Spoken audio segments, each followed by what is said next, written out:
I am sure आप Mowgli और Bagheera के बारे में नहीं जानते। मोगली एक मानव बच्चा था, जंगल में पलता है और उसकी दोस्ती बगीरा एक बुद्धिमान काले पैंथर से होती है। बगीरा मोगली का संरक्षक बनता है, उसे जंगल के खतरों से बचाता है और उसे सिखाता है कि कैसे जीव जंतु एक दूसरे के साथ मिलकर रहते हैं। एक दिन मोगली की मुलाकात शेर खान से होती है, जो उसे नुकसान पहुंचाना चाहता है। बगीरा मोगली को बताता है कि उसे अपने डर का सामना करना चाहिए। मोगली अपनी चतुराई और साहस से शेर खान का सामना करता है और अंत में जीतता है। निष्कर्ष, कहानी से हमें यह सीखने को मिलता है कि साहस और दोस्ती की ताकत हर मुश्किल का सामना कर सकती है। जब हम अपने डर को पहचानते हैं और उसका सामना करते हैं, तो हम मजबूत बनते हैं। अंत में इस प्रकार मोगली और बगीरा की दोस्ती और संघर्ष हमें एक महत्वपूर्ण संदेश देती है। सच्ची दोस्ती हमेशा ही मददगार होती है।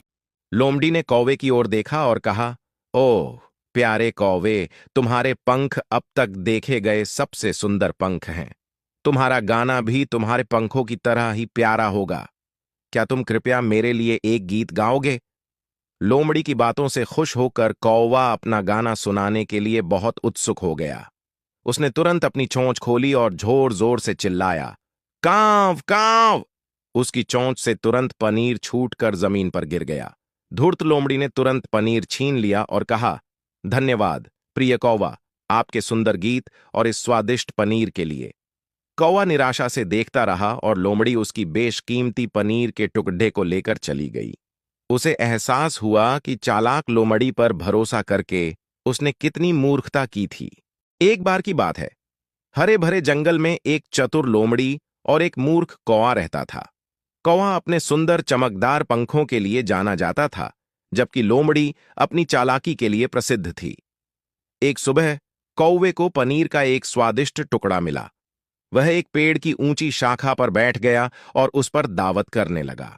जैसे ही उसने खाया, वह खुद पर गर्व महसूस किए बिना नहीं रह सका।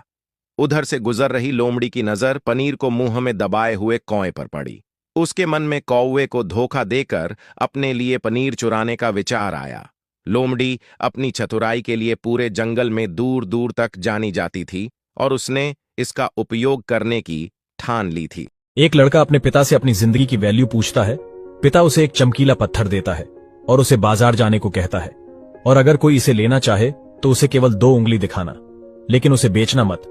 बाजार में एक महिला उसे उस पत्थर की कीमत पूछती है। वो उसे 2 उंगली दिखा देता है। महिला कहती है 200। ये सुन के लड़का भागते हुए अपने पिता के पास जाता है और उन्हें सारी बात बताता है। अब की बार उसका पिता उसे म्यूजियम में भेजता है।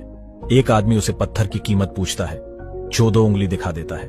आदमी कहता है 2000 मैं इसे खरीद लूंगा। लड़का फिर घर आकर अपने पिता को सारी बात बताता है। अब उसे उसका पिता कीमती पत्थरों की दुकान में भेजता है।